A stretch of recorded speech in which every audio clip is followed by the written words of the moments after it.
I spent a fair amount of my childhood convincing friends they were going to die. Growing up in the 90s was weird like that. We played games like Concentrate, rhythmically pounding on someone's back as we chanted, pretending to crack eggs on their head and stick them with pins. We'd grab them by the shoulders and rock them back and forth, telling them they're on the ledge of a tall building, and with a sudden shove, they'd hit the imaginary ground and whatever color they saw would tell us how they died. We didn't actually shove anyone down, we weren't monsters. Or maybe you played The Sandman, where the sleeper lies down and closes their eyes, and the storyteller describes the scene. You've been in a terrible accident on a country road.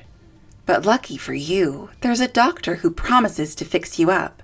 But he doesn't. Instead, he cuts you open and fills you with sand, with rocks, and your limbs grow heavier and heavier. The storyteller squeezes your arms, pushes them down, weighs you down. He stitches you back up. And then you're allowed to open your eyes and you're invited to sit up. It's all fun and games. But why can't you move? Some people will never know the absolute terror of the chain letter delivered to you in the mail, no sender, no return address, a cryptic message with a threat. You had to copy it and send it to so many others, or else you'd die. Occasionally, I'll see the ghost of one in a comment section. Things like, if you're reading this, it's too late. Sally so-and-so drowned in the bath on this very night. And by reading this, you're now cursed. If you don't pass this to 3 friends in the next hour, she's coming for you next. The scariest thing about them is their origin and being make-money-quick schemes. Oh, and the OG jump scare videos. I remember my first. Sitting in my friend's room on her personal computer, she got an email from another friend. We opened it to find a "what's wrong with this image" message. Do you see it? We stare. And we stare.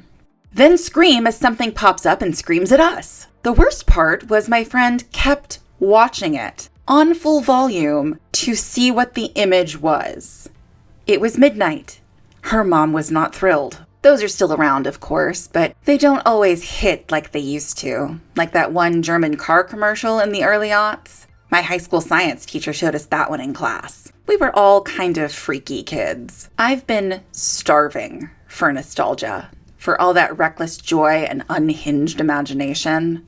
The fun of being just a little weird. There's so much power in embracing it, and now I'm trying to get that back. There's been a lot of friction between me and art lately. Some friction is good. It means you're uncomfortable, which means you're growing, you're changing. Then there's, I don't want to do this. I know I need to, and I don't wanna. Like flossing your teeth, or working out. You know it's good for you, but you just hate it. Usually under that hate is fear. My relationship with art feels more complicated than I'd like, and there are some limiting beliefs I keep allowing to get in my way. Before I started taking myself seriously as an artist, I spent a lot of time not doing things I wanted to do. It was never the right time, or the right mood, or I was exhausted from my 40-hour work week. I wanted to paint or write. I would spend all day thinking about it and daydreaming and putting bits and pieces together, only to fizzle out and feel like I just wasn't capable of bringing these ideas into reality. I kept listening to the little voice in the back of my head that sounded awfully like my parent telling me that it didn't matter, that I wasn't good enough, that I was too weird, too standoffish. And even when I ignored that voice that slowly started sounding like my own and got my ass in the chair, the work didn't happen. Weird little art kid me didn't have a problem doing what she wanted, so why should I? But the more I thought about it, the more I realized that's not true. It was, once, in the early days of my interest in writing, in my essays for class, in the things I wrote for myself. What I remember is the joy in making things and the blunt slap of someone else being rude about that creation. None of us are great artists or writers or poets in the early days. We're learning. We're practicing. At some points, I feel like I'm starting over, struggling for that spark of joy, trying to be proud that I can still make anything I want. I started to think back to the things that really lit me up as a kid. Sleepovers, Tamagotchi, the unsettling games we played, video rentals, mixtapes, reading books, and shitty inflatable furniture. I also had a waterbed, so all that tracks. My favorite thing is watching the way people light up when they talk about the things that excite them. I wanted to give that back to myself. I wanted to paint a series based on those strange childhood joys, the freedom I felt in being myself with my friends. The first painting I did was a pink rotary phone. The sketch had the phone saying something like, "Go to hell," but I couldn't commit to actually writing it on the painting. It didn't feel quite right, and I'm still not exactly sure what it's supposed to say. The second is a planchette-shaped virtual toy I called the Ouija Pet. My favorite virtual pet was Salem for Sabrina the Teenage Witch, and I cried for days after I lost it. Then I made and painted over a Ouija board. I've never played with one, so painting it felt like I was finally breaking that rule. Part of me wanted to write something rude on it, and I debated for a long time what the board should say, but I'm happy with where I ended up. I can always paint another one. In fact, I probably will. But the thing about nostalgia is that it isn't all so great. My favorite album for a long time was No Doubt's Tragic Kingdom. Just a Girl was my anthem from the moment I heard it on the radio. Funny thing now, looking at the cover, it reads, "Bought and sold out in the USA." I don't think I've ever noticed that before, even though I had the physical CD. As much fun as I had painting the first 3 pieces in this series, I started to hyper-focus on that iconic rotting orange. The word tragic repeating over and over in my mind. I had the vision in my head. A bright, fresh-looking orange, highlighted with all the electric colors I've started to love. Colors that just so happened to match what happens when an actual fruit molders. I painted this on a 6x6 Clayboard, something I've never used before. I had some 9x12 canvases for the phone, the Ouija Pet, and the Ouija board, but I wanted something smaller for this piece. This is an archival panel with a coat of kaolin on top. I painted a layer of Acrylic N5 over the surface to act as a base coat.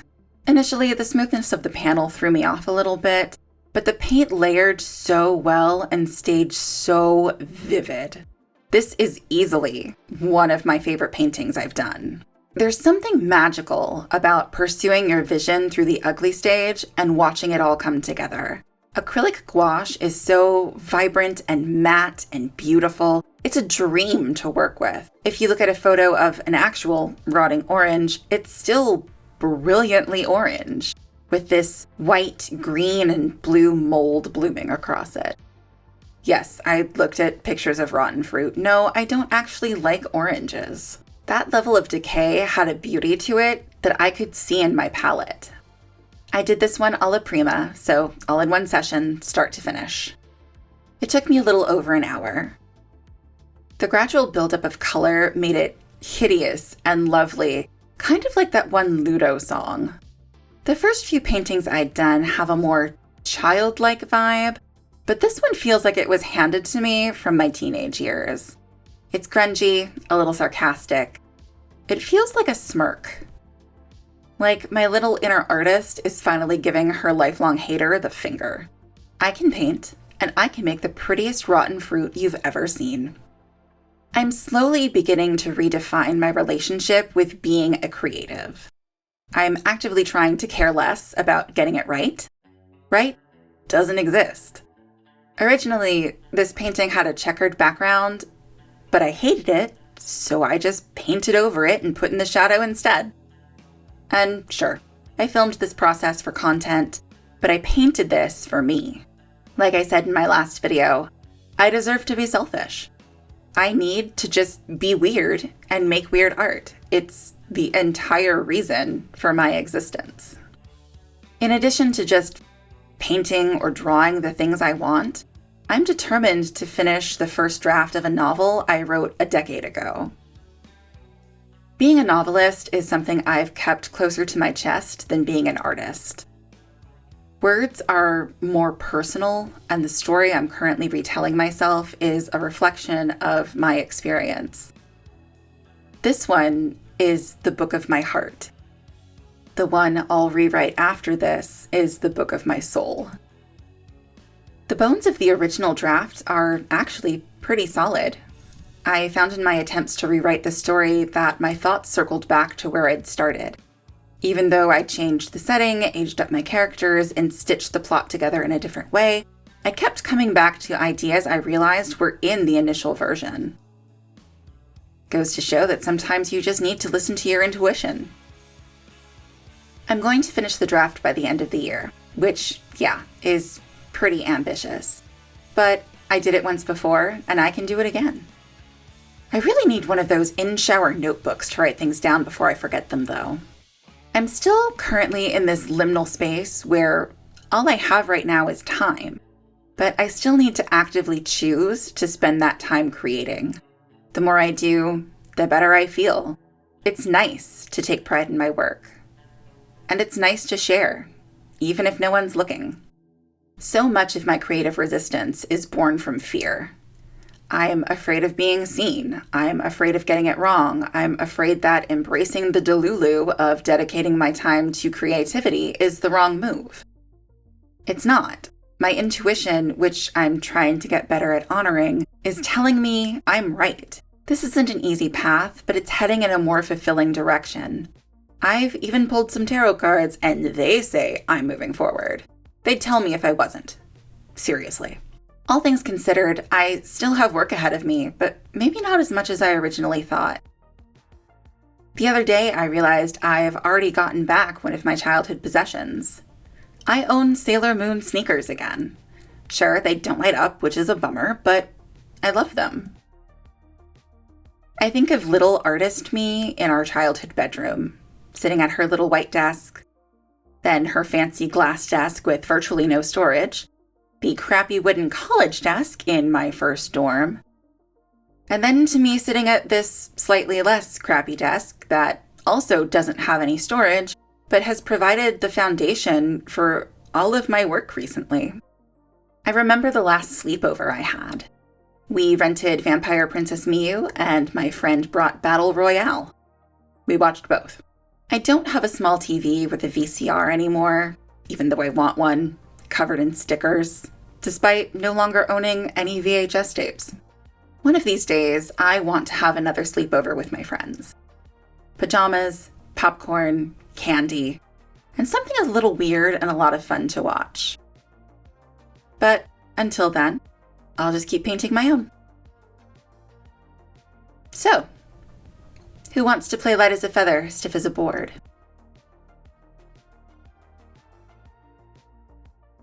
Thank you for hanging out with me. I hope you enjoyed this video and unlocked some of your own occult-adjacent childhood memories. As always, thank you so much for watching, and I'll see you in the next one.